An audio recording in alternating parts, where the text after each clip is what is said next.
Le projet Trees and Life, c'est d'abord une bonne nouvelle. Et c'est une bonne nouvelle sur le climat. Le dérèglement climatique, oui, c'est pas brillant. Oui, les estimations sont chaque jour un peu plus pessimistes.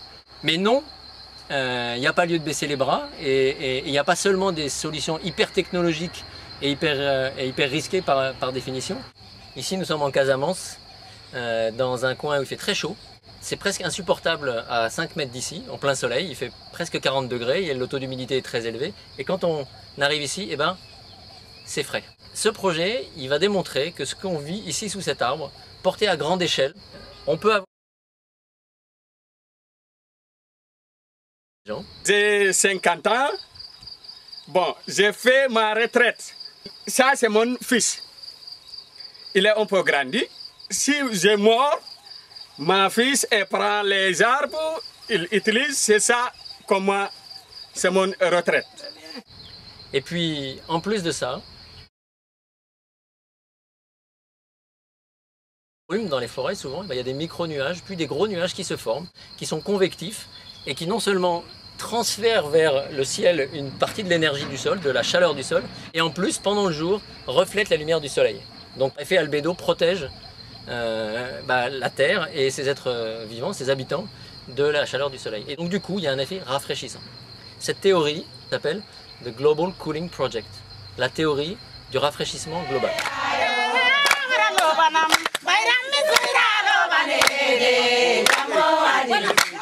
La combinaison de 3 activités permet de lutter efficacement contre le dérèglement climatique. La première activité, c'est ce qu'on appelle la déforestation évitée, c'est-à-dire redonner la propriété ou au moins l'usufruit, l'usage de la forêt aux communautés locales pour qu'elles la coupent moins.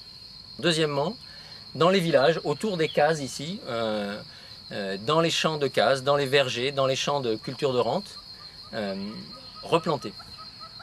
Et enfin, la collecte d'eau, par des petits barrages, par des bassins, des cordons pierreux sur les pentes. On arrive à maintenir l'eau et la faire rentrer dans le sol. Et du coup, cette eau, elle est disponible pour les arbres et puis pour les cultures et pour les hommes. La combinaison de ces 3 activités, il a été démontré qu'elle a un impact, pas à 15 ans, mais à 1 an, 2 ans, 3 ans, sur le climat local. Et que mise bout à bout, elle a probablement un impact sur le climat régional. Et c'est ça que nous sommes en train de démontrer dans la ceinture intertropicale, tout simplement parce que c'est là qu'il y a le principal moteur du climat de la planète. Et on a choisi un terrain d'expérimentation particulièrement pauvre, particulièrement soumis au dérèglement climatique, qui est la Casamance, le sud du Sénégal. Le Sénégal étant un des 15 pays les plus touchés par le dérèglement climatique.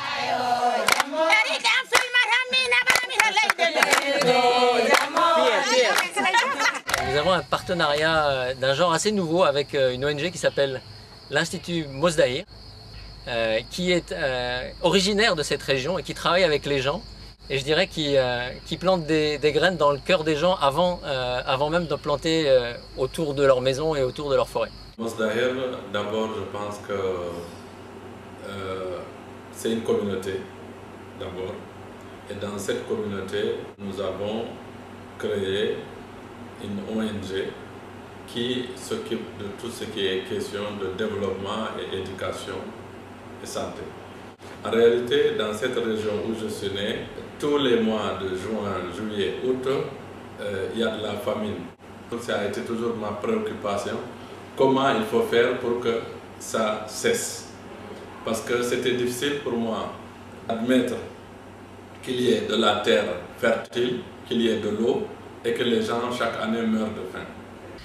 C'est une ONG qui a à la fois une grande connaissance et une grande proximité des gens. Et donc avec tous les villages qui participent, donc il y en a une quinzaine pour l'instant, un peu plus, autour d'un programme de création de forêts communautaires. Et dans les villages, on a planté en masse 300 000 arbres en 2 mois, donc c'est déjà colossal. Et ça montre l'engagement des gens. Les populations ont la charge de faire la production de plants et aussi de faire le reboisement. Nous plantons des espèces, des arbres fruitiers, comme les manguiers, les citronniers, mais aussi nous plantons des espèces, ce qu'on appelle les fruitiers forestiers, comme les anacardiers. Et puis des arbres qui sont en voie de disparition, des arbres médicinaux et d'autres. Ces 300 000 arbres, eh ben, ils sont la première étape de cette grande expérimentation. Alors on les a plantés en haies vives, on les a plantés en verger, on les a plantés en bois villageois. Ce qu'il faut, c'est que non seulement ils survivent, mais qu'ils donnent du fruit au sens propre et au sens figuré pendant longtemps. Planter, c'est facile. Moi, je n'aime pas toute la chose là. Il faut planter. Non. L'essentiel, c'est le suivi.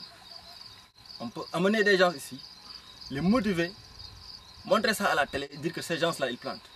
Une année, 2 ans, vous revenez, vous ne trouverez pas ces plantations ici. Moi, je n'aime pas. Mes plants, je les adore. Je vis avec eux, je suis avec eux. Je suis jaloux de mes plants. Hein. Ensuite, il y a tout un rôle d'éducation auprès des enfants. Il y a tout un rôle de concertation et de conciliation auprès des éleveurs, souvent nomades. Et puis enfin, il y a tout un travail de valorisation de ces arbres. Encore une fois, ces arbres ne resteront sur pied que si ils ont une valeur. Donc le troisième travail de ces communautés locales, c'est de monter des filières de mangue, des filières d'huile essentielle, des filières de tout un tas d'usages possibles de produits des arbres. Voilà. Et dans tout ça, Mouzahir et Kinomé accompagnent pour faire en sorte que ces filières émergent et que le projet, de proche en proche, soit pérenne et démultipliable vers d'autres régions. En réalité, nous avons la volonté et nous avons aussi les hommes qu'il faut, qui sont déterminés à travailler, qui veulent travailler, et nous avons les terres.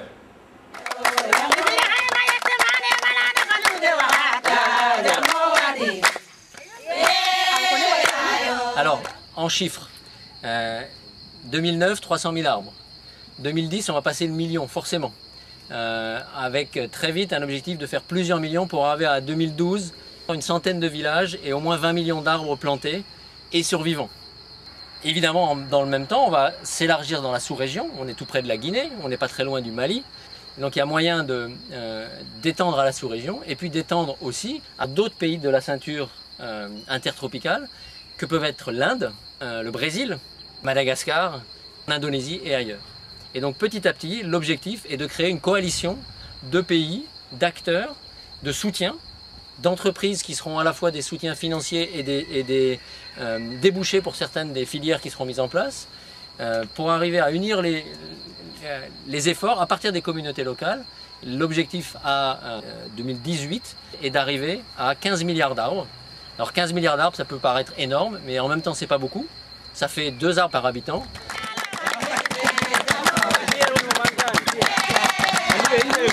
Nous avons un site internet sur lequel vous retrouverez à la fois la théorie, à la fois des nouvelles des projets, à la fois des chiffres, à la fois des témoignages des gens qui participent au Sénégal et ailleurs à cette initiative et à laquelle nous vous invitons à vous joindre.